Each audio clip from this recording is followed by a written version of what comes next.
գլխի շրջանում հրազենային վնասվածք էր ստացել։ Գիտեք, այն ինչ հայտարարվել է ավելին ասել չեմ կարող, որովհետև հիմա հարցը քննչական կոմիտեի տիրույթում է եւ նոր բան նախաքննության շահերից ելնելով ես ասել չեմ կարող։ Իհարկե ցավում եմ դեպքի առնչությամբ, բայց նոր բան ասել չեմ կարող։ Պարոն Պապիկյան, ամանորը մոտենումը եւ սահմանների սովորաբար այս շրջանում ավելի վերահսկողությունը կստացվում է, ինչ է արվում այս օրերին եւ ամանորի հետ կապված, որպեսզի լարվածություն չլինի, խնդիրներ չառաջանան։ Չեմ կարծում, որ հիմա ինչ որ լարվածության մասին մտահոգություն կարող է լինել, սահմանին շատ հանգիստ է եւ պատրաստվում ենք ամանորին, այո, տոնական օրերին բնականաբար ծառայություն ավելի զգոն է, բայց հաշվի առնելով նաեւ եղանակային պայմանները, քամի, բուքը, այլ մտահոգություններ ունի այսօր զինված ուժերը եւ մենք մեր առօրյա խնդիրներով ենք զբաղված։ Այսինքն հիմա քամին ու բուքն է խնդիրը։ Այո, այո։ Ինչ է կապում այդ Այո,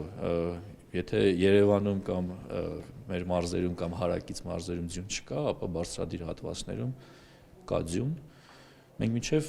3500 մետր բարձրության դիրքեր ունենք։ Դուք հաշվի առեք, որ այնտեղ ձյունը հալվում է միայն ամռանը եւ արդեն հոկտեմբերից կարող է նաեւ ձյան շերտ այնտեղ տեսանելի լինել։ Իսկ եղանակի դեմ ո՞նց եք պայքարում այդ դեպքում։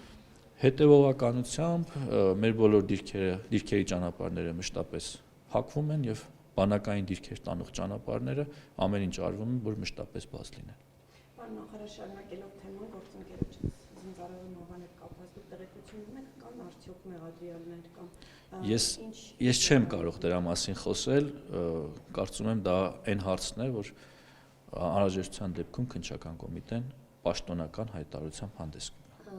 Կարծում եմ ծանոթ եք նաև քննադատությունները շատ են հնչում, որ նախարարությունը շարունակում է այն գործելակերպը, որով շատ արագ ինչ-որ դեպքեր, երբ որ լինում են, դրանք որակվում են որպես ինքնասպանության փորձ եւ այդպես այդ դեպքերը տարիներ շարունակ։ Դրա համար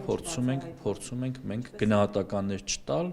որպեսզի նման հարցեր չծագել։ Գնահատողը մենք չենք։ Կան մարմիններ, որոնք պիտի տան այդ գնահատականները։ Շնորհակալ եմ։ Որ կարող եք գոնե ասել, որ հատվածում է եղել զորամասը չնկատել։ Ավելին ասել չեմ կարող։